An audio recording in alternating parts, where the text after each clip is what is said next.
Cool. Yeah. Mhm. Are you sure? Or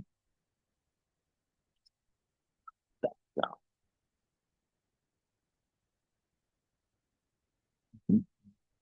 Yeah, right. Okay, good. Okay, so yeah, we had a little technical problems here, but welcome to the California section of the ACS. We're hosting this talk here in Berkeley today with Professor Philipp Zerbe from UC Davis, who's telling us about plant terpenoids, and we had a little trouble getting everything together, but now it's working. Great. I hope people online can hear me. I try to use my Boolean word. So we haven't missed too much, just a bit of the intro. Here, I really want to really make the argument that understanding the complexity of plant metabolism can really be crucial and can make significant contributions to addressing major challenges in agriculture, food security, bioenergy, and healthcare. And just to sort of, for me, give some dimension to that claim is just look at how much plant metabolites provide. Probably the biggest contribution, if you just think about general metabolites like sugars, amino acids, and so forth, in calories. About 70% of global calories actually come from three major crops. That's rice, corn, and wheat. Biofuel production has increased up and on over the years. And another driver of sort of my scientific interest is that a large proportion of the world's essential medicines are derived directly as meat products from plants. And so taking those things together, to me, understanding not just the natural complexity of plant chemistry, but also applications is of great interest. Okay. And so where do terpenoids fall into this? As I just mentioned, terpenoids are one of the largest class of small molecule metabolites, particularly in plants. And their structural diversity of easily more than 80,000 different compounds in plants alone also equates to a very large diversity in their functionality. Terpenoids are critical in plant development. So what we see up top there are gibberellin phytohormones. They're critical for plant growth. And if you think about dwarf wheat, for example, that was the nutrient that was generated that doesn't make gibberellins anymore. So you have dwarf crops. But a lot of these terpenoids actually are specialized compounds that are not hormonal, but they're critical in the defense of plants against pests and pathogens or the interaction with beneficial organisms such as pollen. They serve critical biological functions in plants.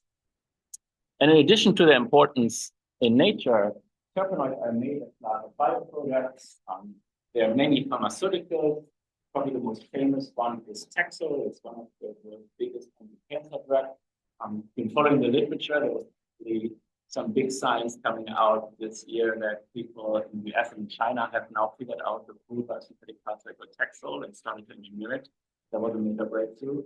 But also if you think about all of flavors, fragrances, a lot of terpenoids are involved here. Cosmetics, if you look at terpenoid polymers, aspirin to natural rubber, biofuel. So there's an enormously diverse market and industrial uses of terpenoids. And for me, in my career in my lab, doing work at this interface of understanding the biological importance, but also providing resources for the industrial use is really where we see our lab to make a contribution. And so what do? We're really interested in understanding the biosynthesis of these compounds in their function. We work in a number of different plant species, and our ultimate goal really is to better understand the biosynthesis, the evolution and function of these compounds, and to ultimately provide resources for improving crops through natural functions, as well as resources for bioproduction. And right now we have sort of three different major research areas that we're focused on.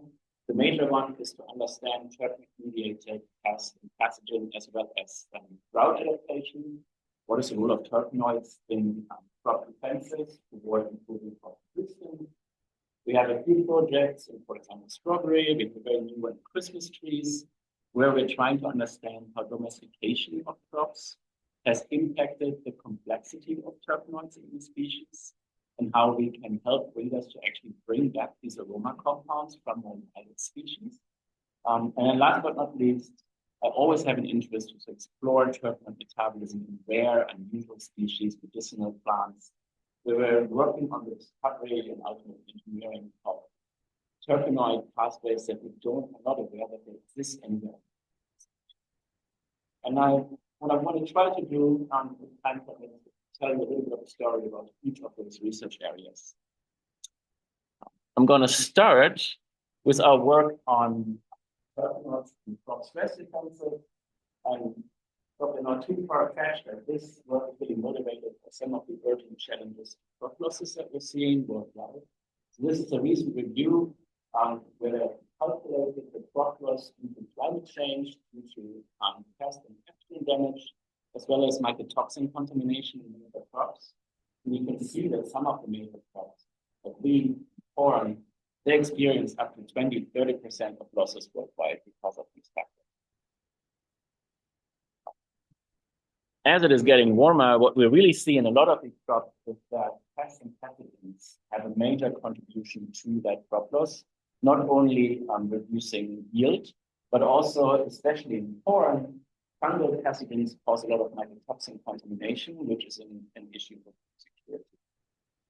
And so we're really interested in now understanding what are the natural mechanisms that corn and other crops utilize to defend themselves against these stressors, and can we use that knowledge to improve crop resilience? And so if we actually look into corn as one of the major crops and one of the best studied, corn uses a variety of different chemicals that contribute to these defense mechanisms. There are flavonoids that are produced there that are effective in both abiotic and biotic stresses, so both stresses with drought, but also pathogens. We have lipid glycans, then there's flavonoids. And one of the largest groups, the name is just lost there, but those are the terpenoids. Corn turns out that some of the core components that are essential for pathogen defense in corn are available terpenoids. And so when I started my lab, I was really interested in really better understanding how corn makes these compounds and what the diversity actually is. And so we started this work with a friend and colleague of mine, Eric Schnells at UC San Diego. Unfortunately, Eric passed away this year. That's good. Yeah, but my lab wouldn't be where I'm now without Eric. He was an early supporter of our work, a fantastic collaborator, and one of the most knowledgeable plant biologists. And so Eric and I started out doing this work. We really set out, based on his prior work, understanding that these compounds are critical for defense. And so we wanted to understand what is the biosynthesis, how they're made. And if we look at how terpenoids in general are made, they actually derive from two different pathways. We have the cytosolic pathway, which are Kiesling folks will know all about that. Yeah? And we have the speedial phosphate or MEP pathway. They produce 2 5-carbon precursors. These 5-carbon precursors are common to all terpenoids. But from these 5-carbon precursors, we have a number of different fermentation reactions. That will then translate this into linear 10 and 15 carbon precursors.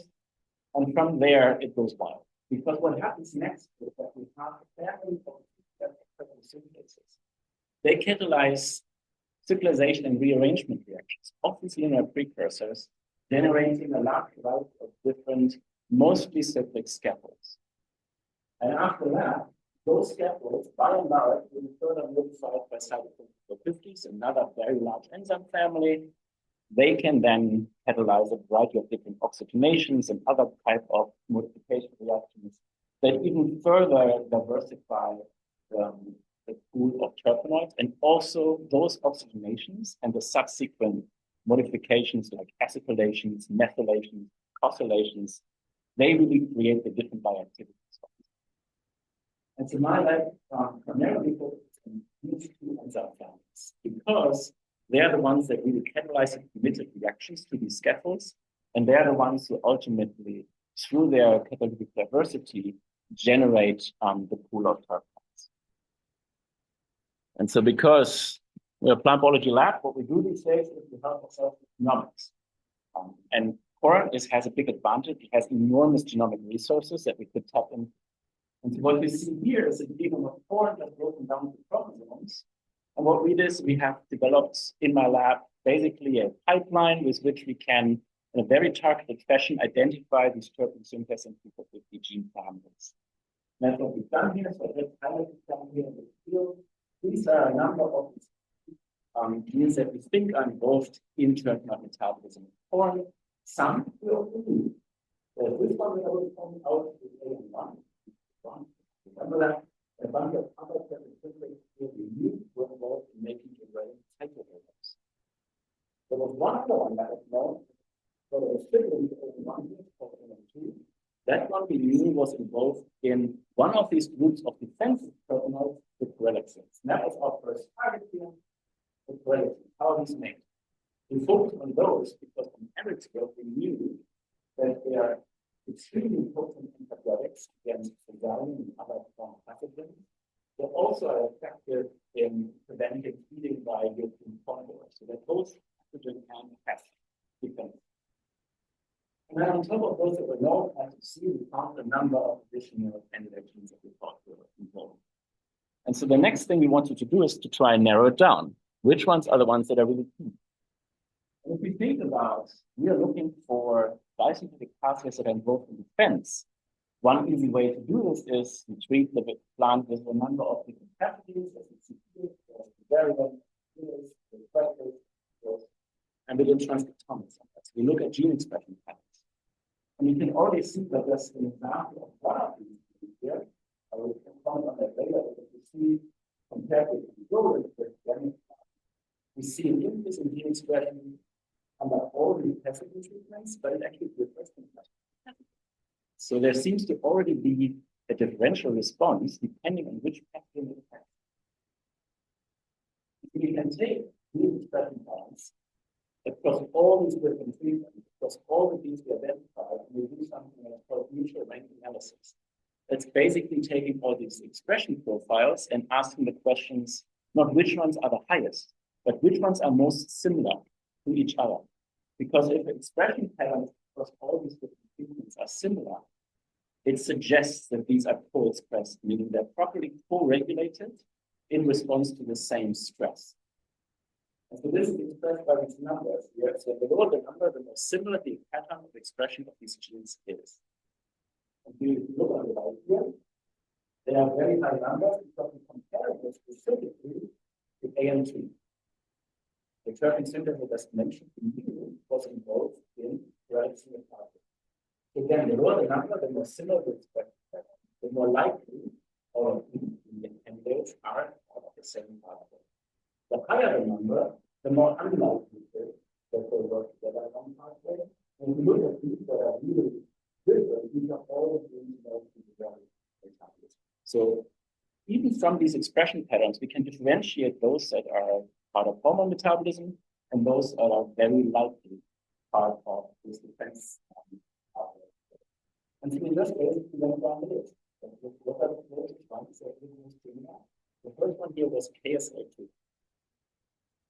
And so what we do from there, once we have these candidate genes, is that we don't really clone anything anymore. We just have these genes synthesized, we outsource that, and then we put them in different combinations on plasmids that are carried either by agrobacterium, and we co-express all these different candidates in various combinations, either in or in chlorine. So we have sort of moved on from purifying each enzyme and then doing in vitro assays to doing these sort of modular type co-expression assays. It has a big advantage because we can test numerous combinations of possible pathways at the same time. It has a downside because you obviously are working in living organisms, so you have more pathways.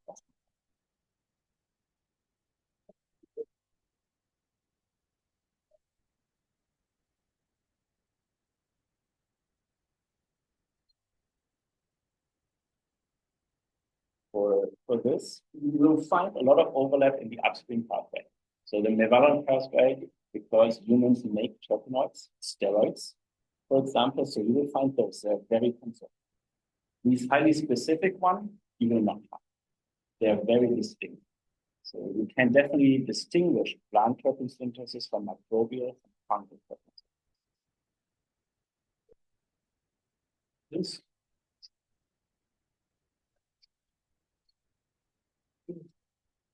Yeah, so yeah, there are in the public databases, yes, sort of a specific list exists, but they very much are individualized.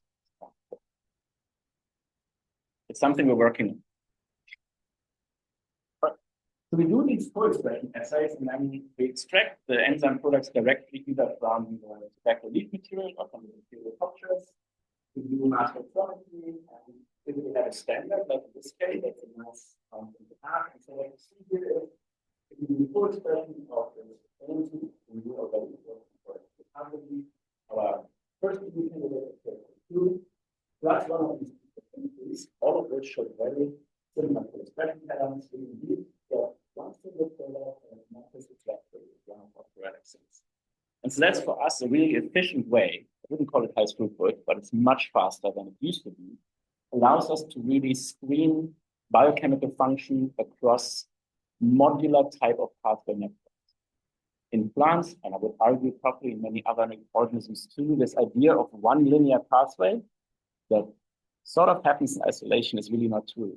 What we're seeing is that we have a common substrate and then lots of possible combinations and modular type of networks that allow these organisms to really expand their chemical diversity. And so after we published this in 2019, so it took us a good 6 years to work with Eric on this. We actually found out about the entire network of how corn makes relaxins. There was a number of students involved. So what you see here is our all of the blue, these are the known genes that go to the well. So that's your cytochrome pathway. And then what will have happened is that there will have been gene duplications and neofunctionalization of these genes. And we have this beta two, we have the same product as one, but now we have this tail. This is, as I mentioned, the committed step to make these corrections. From there is an entire network of different enzyme combinations that can produce a whole range of substances.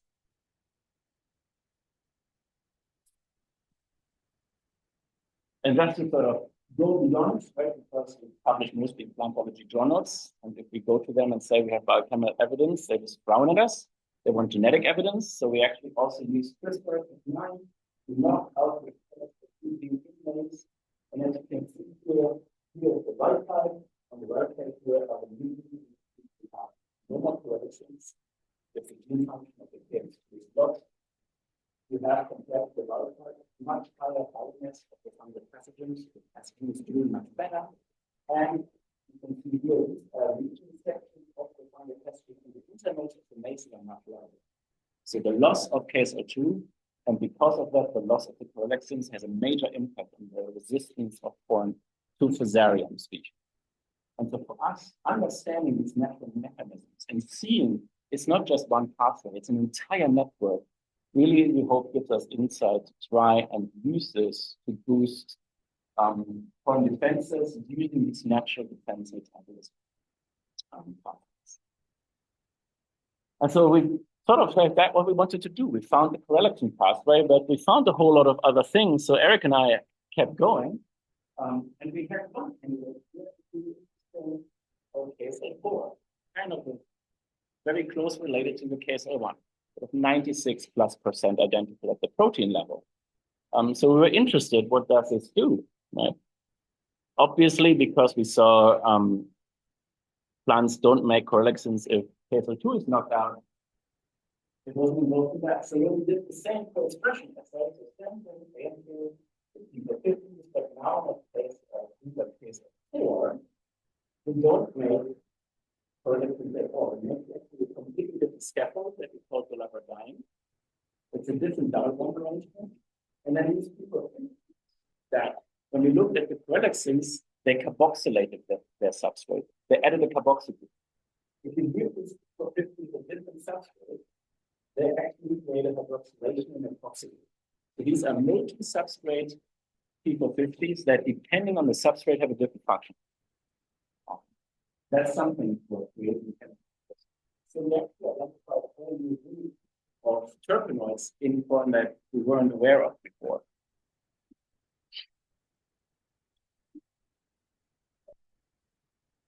These ones, they are outright terpenoids.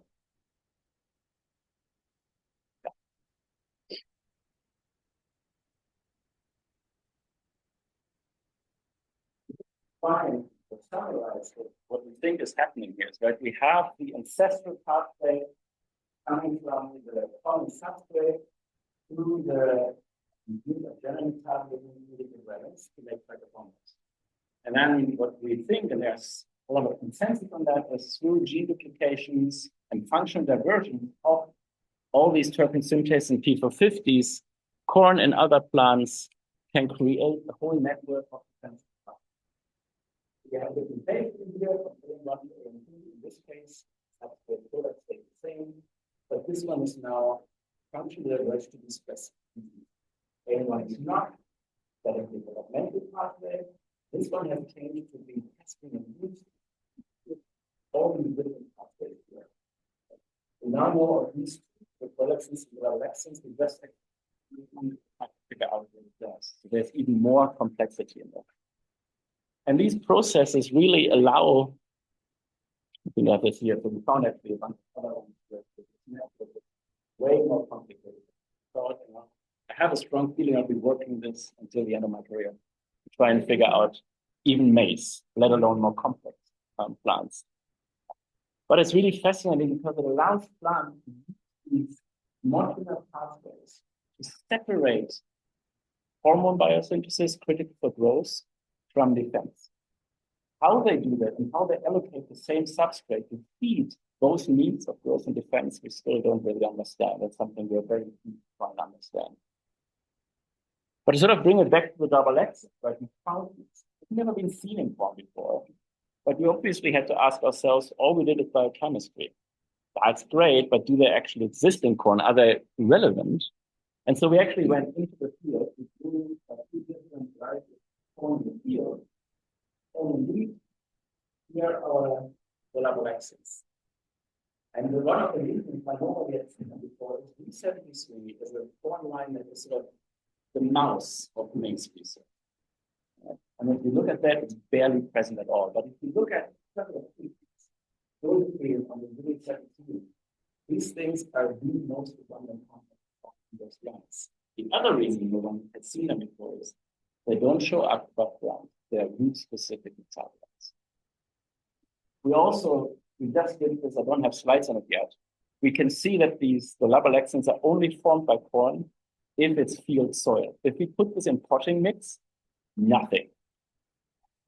Nothing. It's a really good question. We haven't really done solid research in it, but we did peek at the teosynthetic genome. Its terpene synthesis are there.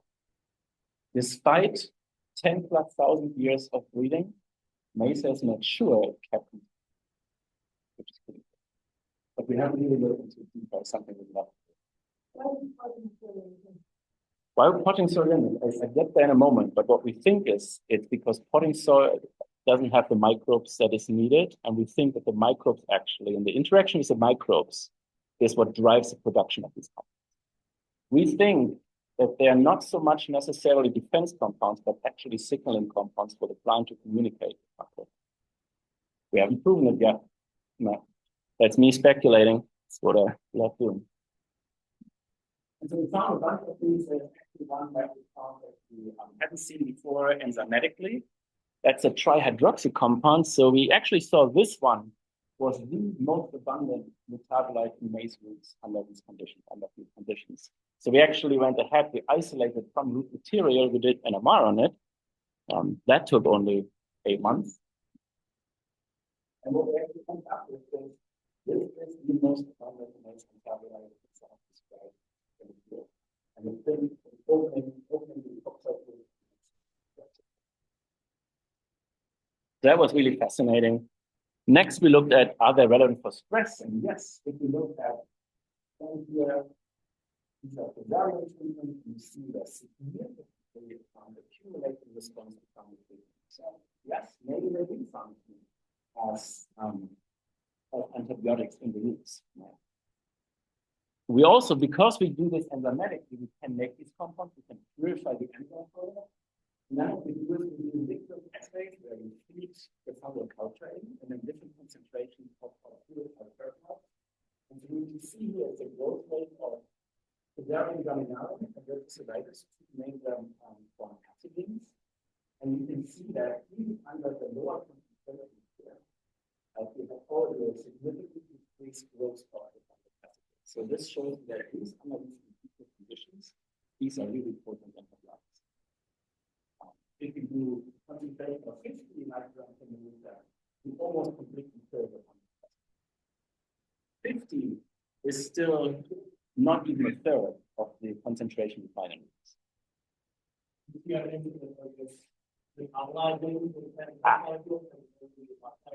Excellent question. We looked for that.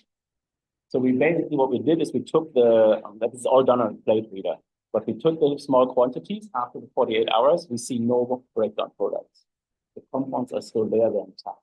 So it doesn't look like the fungus is capable of it. It's a good point because that's often a fungal defense mechanism, like they simply break down. They use it for cover. So we see that a lot. So in this case, we haven't seen that.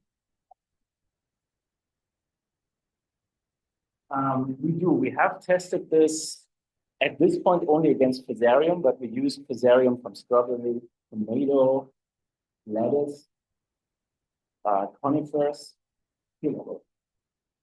we just ordered a bunch of more fungal pathogens, aspiculus, colitrichomes, some other nasty ones. And we're going to do that next. I just have a new master student starting who will be specific with that to see like how broad is it antimicrobial activity. My dream would be to find someone in immunology test these good things to explore. But we're not there yet. Right? And so we didn't go further than that, but we actually did a severe test them against a bunch of different Fusarium species. And because we can make them enzymatically, we can also stop at all the intermediates. Meaning, we can only make the hydrocarbon scaffold, or only the oxide group, or only the hydroxyl group, and we can test how does the antibiotic activity change. Right? And that actually is the interesting because you might imagine how the information nothing is happening. That's true. So if you only do the hydrocarbon scaffold for one, blue means no impact on the fungus, no impact on the pathogen. But the moment of that, either with toxic group or hydroxyl group, I get activity against some of these Fusarium strains. But only if I actually approach the full hydroxyl group and toxic group, I get full antibiotic activity against all these. And that is something I find very fascinating. We're now working with a colleague of mine to actually explore this and try and understand what if we start engineering? What if we add other P450s that create new kind of oxygenations to these compounds? What type of antimicrobial approach? All right. And so the last little bit I have on form goes to your question, like what is going on? Why are these things in the root? And so we were interested in understanding that our so we went back to the CRISPR on this case of 4-1, meaning now we have a corn plant that cannot make the difference. That's highlighted here, and it's a wild type. Here's a mutant can make those antibiotics. But we also see the wild type. These compounds are not just accumulating in this pathogen, but also on the drug in the field. So not just bioexpress, abioexpress triggers these things. That was interesting. And we saw that in the end we have this mutant that has a completely different root morphology. Anyone has an answer for this? We much appreciate it. I don't. But it was fascinating. We see if these compounds are produced, they do accumulate in response to drought. If they're not produced anymore, the rapid in the field is much smaller root. Something is happening there. We thought it was maybe there's a change in root developmental genes and pathways. They're all there, they're all normal. We don't exactly know what it is. The third piece of sort of circumstantial evidence, if you want, is that we did another study. We didn't have money to do it specifically, but another mutant that is efficient at both. What we did here is we put these plants in the field and we did microbiome sequence. So we looked at what is the composition of microbial organisms around the root if we are using the wildcat part and the plant. And what we saw in a nutshell was that under drought conditions, there's no difference. So even though these compounds accumulate under drought, that doesn't seem to be a major driver. What we saw, however, is that under normal conditions, there's a clear difference in the distribution and the composition of the microbes in the rhizosphere, so in the soil just adjacent to the roots. And so if we take all this together, root pathology, we have accumulation in response to drought. We know these compounds are produced exclusively with field soil that hosts these microbes, and we have a change in the microbiome when we knock them out. That's what suggests to me there's something going on that might be a possible role of these compounds in communicating with microbes. That might have to do with then the drought tolerance potentially, because we know that the rhizosphere microbes have a big impact on a plant's tolerance to, for example, drought. Yes. That's what I did yesterday. We're writing a new grant to explore exactly that. We want actually to do deeper studies to understand under nutrient and drought conditions what is happening, what is the function, and can we do this on a number of different species. I just left this up here. I told you a story about me and my good colleagues, Wollemi Pine and others, have done extensive work in rice, seeing very similar patterns. We're now doing switchgrass. It's a biochemical crop. And we're also working in millet as an orphan crop that is particularly important for India, for example, for sub-Saharan Africa. In all these species, we find species-specific blends of these terpenes. We find them in the roots. They're there. They make different terpenes, obviously. But we are thinking they may have related functions. And so if I look forward, what we want to do in the next 10 plus years, that's what we want to do. We want to try and figure out what drives these species-specific differences and how are they used by these species toward resilience. Okay, so this is where we are with the crops. Those are not corn fans. We're moving on to something different. So I'm telling you a bit of a new story that a graduate student of mine just graduated worked on. Instead of some years ago, we got ourselves into aroma metabolism. So as I had told you, terpenoids have big functions in pollinator attraction. We are not pollinators, yet we do all like those compounds. And so we have really good interest in understanding in different crops, like how has domestication impacted the complexity of aroma metabolism? And how can we potentially use knowledge of the underlying pathways to improve aroma breeding? And so we started about 3 years ago to talk to the strawberry farmers in California. It took us about 1.5 years to convince them that aroma might be important for consumers. I think we've convinced them now because they funded us to do some of this work. And so we actually started a collaboration with the Strawberry Breeding Program, with Steve Platt and the new director of the breeding program, Mitchell Feldman, to look at the entire collection of strawberry that the UC Davis Breeding Program has generated and understand what has changed from the wild strawberry to the modern strawberries that you get in the store. And if you look at the strawberry aroma, it's incredibly. There's a bunch of amino acid derivatives. There's a lot of fatty acid esters that contribute to that aroma. But also my favorite, there are some of these terpenoids and the rubber here. Without those, you don't get strawberry flavor. You don't get strawberry. I know flavor and aroma are different things, and I'm using them interchangeably, but we are specifically interested in the aroma. So the compounds that are volatile, that are really complicated.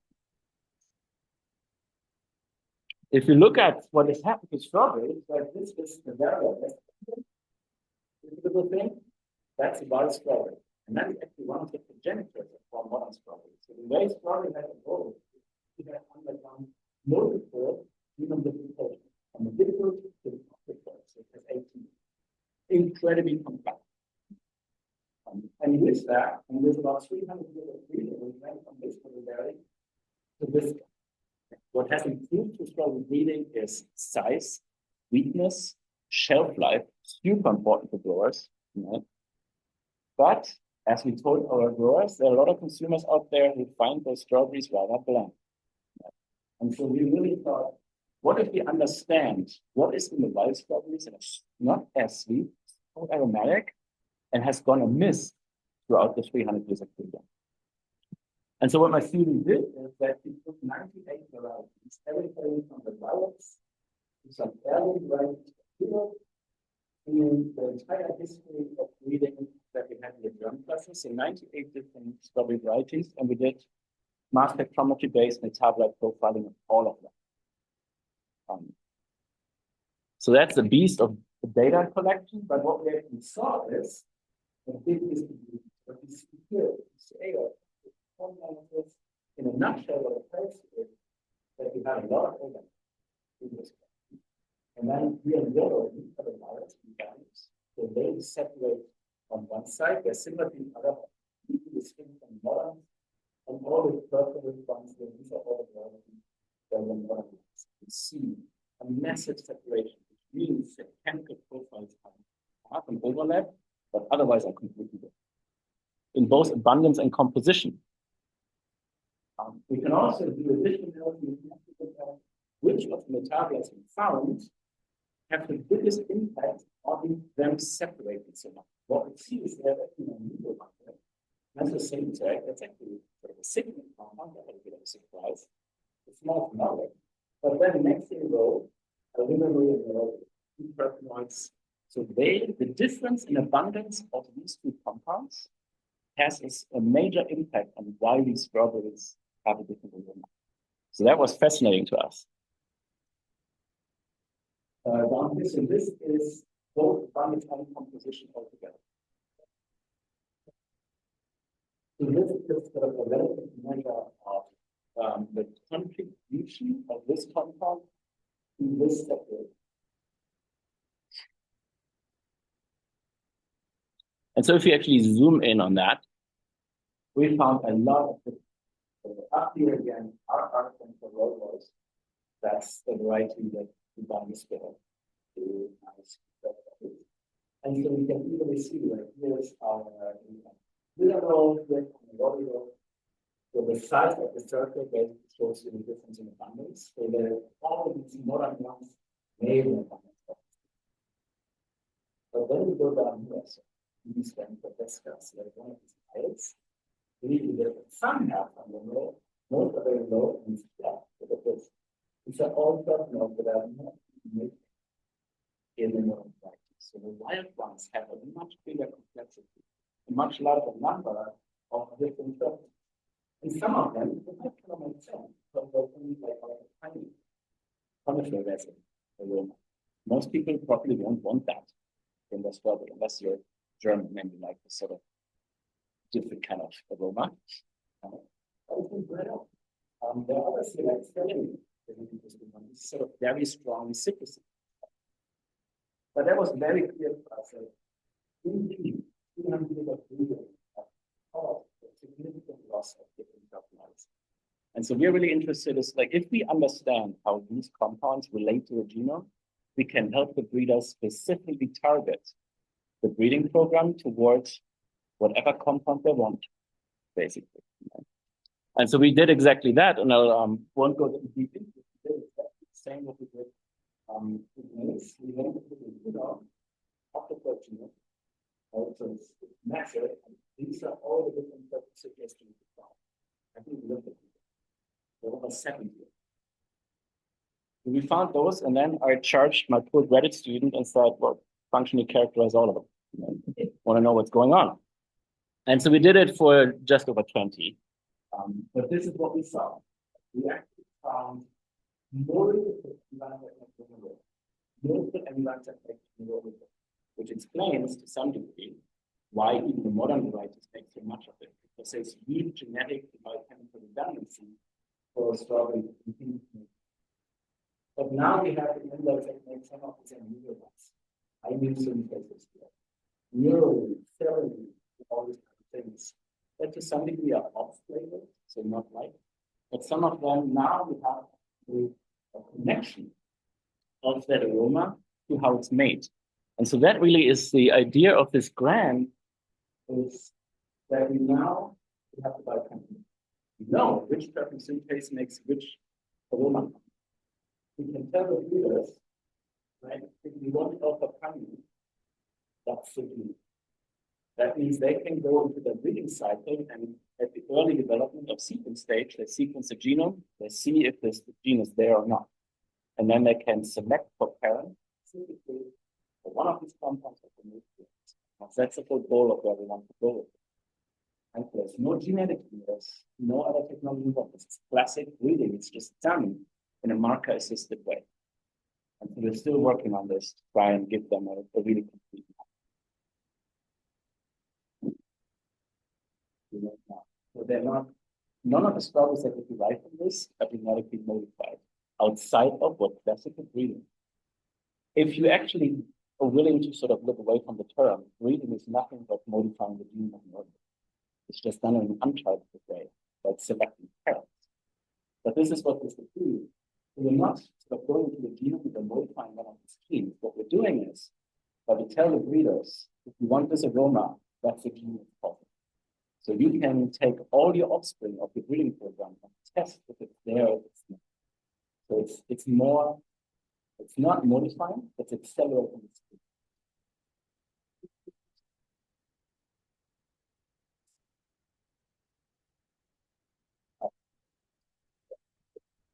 So all these functions, they're all done in vitro. The enzymes are purified. Yes, we can make all those compounds.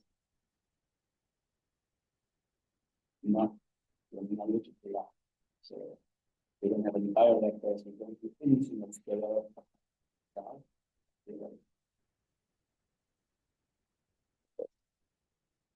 Okay, I don't want to know we lost a little bit of time, so I'm moving right along. Last year, that most proportion of my lab, maybe when I left it.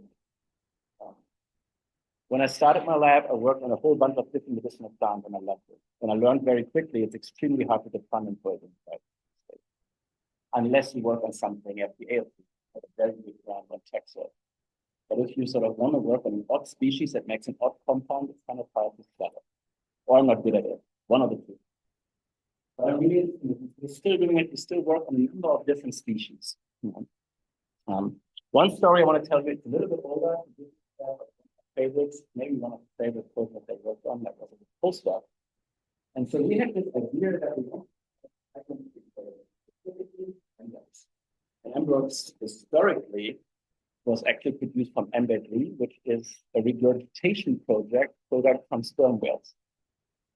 Ambergris now is banned in most countries. So that's, now it's done through chemical synthesis, and I'm not trying to compete with organic synthesis, but we were fascinated by, can we make embryos from plants? And so we embarked on this, and there are actually a couple of species, two of which we worked on once, very sage. That's actually cultivated in France, for example, and it's harvested for complex level. And then there is Belgium, which is just a coniferous tree. It's very common more in the eastern US. It's making content for the cabinet. And both those terpenes can actually be used as lead compounds for organic synthesis, embryos and derivatives there. So we're interested in say, okay, can we figure out how these plants make these compounds and basically provide an enzymatic platform to engineer the precursor? And so same approach.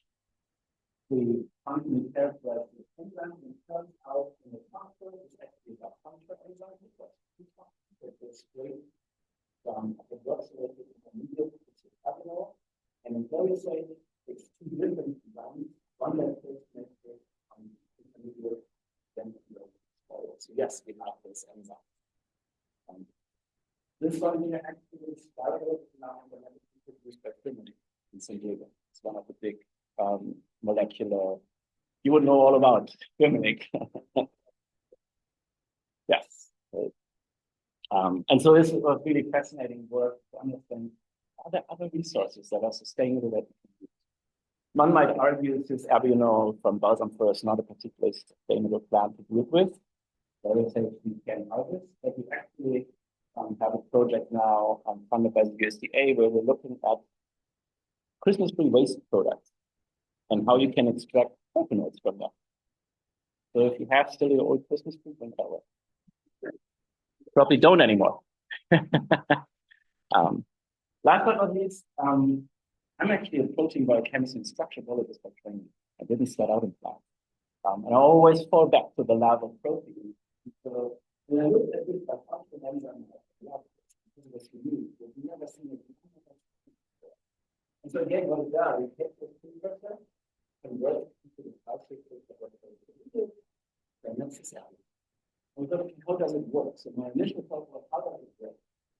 And we did some structural modeling, and we did some cycling genesis to change some of the residues. And we found a lot of interesting things there because if I actually do a single residue I move this from the hydroxyl intermediate to this. That's it. And actually, this one is also converted by the second of the cell. So now that makes it later. It makes the neural side. And the neural cell is a direct consequence of the phospholipid. One single residue switch. It's interesting to think about applications, obviously. For me, the biggest thing that I love about this is to see sort of evolution at play. If you think about, well, say, I duplicate this gene, and all it takes is one nucleotide switch to completely function. That's amazing. That plants do this, duplicate genes, neo-functionalize them, and you get something entirely different. And that's, to me, why plants have this amazing capacity to use chemistry to communicate with them. The plasticity of these enzymes change. We obviously are interested. We don't do it at any scale of amaris or so forth at all. Right? I'm not a metabolic engineer by any means. But understanding the modularity of these parts, there's one common precursor. You have a bunch of protein syntheses that make different structures. And then we lay on top of that all these capabilities that can do oxidation modifications. We know from our assay platforms, you can put these enzymes together in combination from one species or 10 different ones. I can put together terpene synthesis and bacterial P50s in their work together. You can imagine the chemistry can generate. This is sort of one of the class. Years ago, with a friend of mine, who's now at the stage. What we did here is that we grew one type of terpene synthesis and maybe one of the ones here. They're acting downstream. These are, I think, from a dozen different plant species, and threw them all together in different combinations. And look at the type of chemistry. It's an amazing capacity to use enzymes in different combinations. One big advantage here is we can make them stable. There are no acidic ligands. Enzymes are precise about making the stereoisomers and the racemic. So again, we have done nothing of this at scale, but the potential of combining protein engineering in this modular type of pathway engineering fascinates me of what kind of product diversity we may reach. At the very end, I actually want to talk about Wollemi because that's why you invited me here. I haven't talked at all about it yet because we haven't done anything yet. But the reason we talked about it here is that we recently, with collaborators of ours, came to the UC Berkeley Botanical Garden because we are fascinated by this species here, Wollemi Pine, which is a very ancient species that ages back to the dinosaurs, and it's a very rare, highly endangered species that natively only exists in the Blue Mountains of Australia. Now, UC Berkeley Botanical Garden, other botanical gardens are trying to preserve that species. But we thought, now, can we use what we do to better understand what's so different about this species, especially because it's evolutionarily so isolated. So what we're doing right now is we're doing metabolite profiling. I don't think we were allowed to take some samples in the botanical garden. So we did cut off some of those things. And we did some metabolite profiling, descriptive profiling to really understand what makes a species so distinct. And it's way too small for you to see here, but what we saw is that this is the personal profile of this species. The really diverse. It's a distant relative of our modern concept of Christmas tree. But the first thing is often looking at the data. That's all I have. These are all different 25 common conifers, but conifers sort of handful of them. These growths are all different. None of them match the known standards. Wollemi Pine for sure makes completely unique. And so we're really interested in diving into this. So we talked earlier about NMR and how challenging it is to do small quantities. But we will history. We'll probably embark on this in China. We have zero funding for this. But this comes from like little gifts or siphoning off from Christmas tree projects or just my students volunteering. But that's fascinating. And from an instructor, from a mentor perspective, it's type of project fantastic to drive scientific interest for us. The last slide I have for you is we actually try to do this. I'm reviving a class I developed before the pandemic and stopped during the pandemic.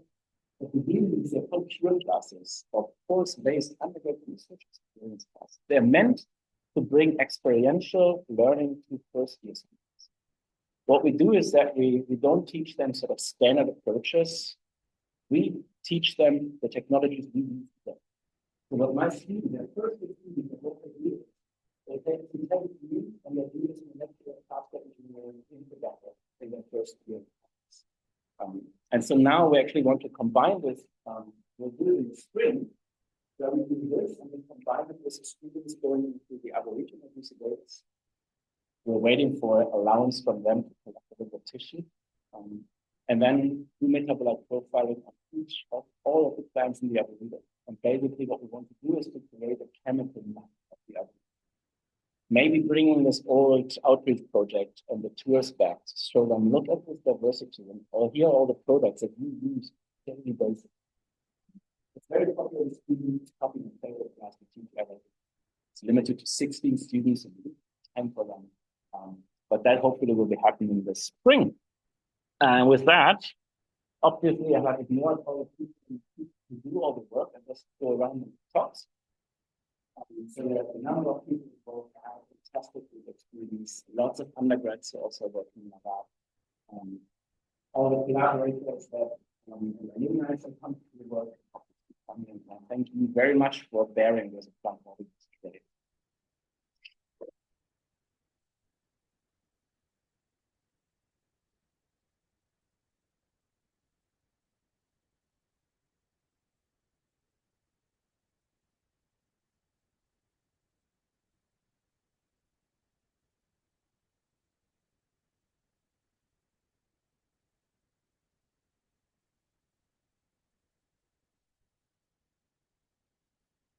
That's a great example. When I was a postdoc, we worked on conifer interaction stuff. What we actually saw is that the female bug first protected fruit. They will take the plant perfectly, they convert them into filaments that is recognized. How about that for chemical ingenuity, right?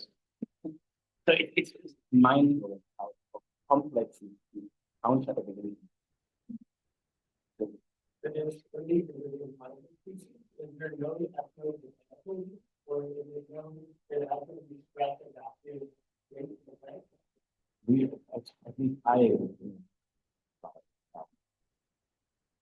They were actually considered to be extinct. They were in 1995. And then some person went into the woods and found. And so that's where the story took off. And so there just have been no studies. I'm not aware of the origin of this. It might be possible. Right? Think about First Nations use of conifer trees, the revenue to use detrimental microbes we use to treat human irritation. I would imagine because of compounds are related, yes, but I'm not aware of the knowledge. You and you form to painting problem. That's a very good question. I have no plans. I have hopes. I have the advantage of being an academic that I can sort of generate knowledge and say, we are increasingly sort of looking into what is the next step of research to really bring this to the breeders and make it done. So we're looking at commercial lines, because the reality is this is all fine and good, but a corn farmer, a corn grower, doesn't have the finances or capacity to adopt something like this. There's a huge financial hurdle in between this and actual adoption. So my hope would be that if we can bring this knowledge to commercial lines, that there will be a much smaller gap to at least work with the seed companies and say, look, like this could be an advantage, this could move forward. I don't have the capacity to do it. My hope is that this knowledge will be useful, as we all do. I hope at some point that we are not at a point where I would say, here's the next